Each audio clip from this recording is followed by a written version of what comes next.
کار آخرم این اتفاق افتاد و واکنشتون چی بود؟ واکنشم چک و لغت و فحش خار مادر بود. من هیچ وقت سوار ماشین این آدم نشدم.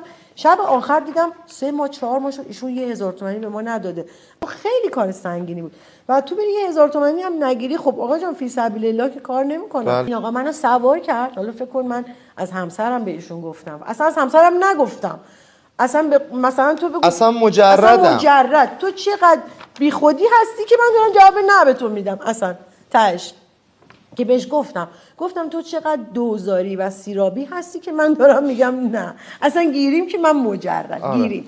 ولی این آقا منو پیاده نکرد و واقعا آقایی که همه کاره اون کار بود و واقعا پول آورده بود، پولدار بود.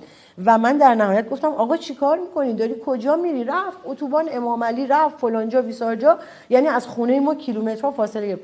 آخر سر گفتم الان زنگ میزنم 110 تا ترسید و دیدم باز داره هی میپیچه، باورت نمیشه لگدم آوردم محکم زدم تو کمرش، زدم و گفتم الان خودم میدونم پایین این ماشین غلطی نمیتونست بکنه.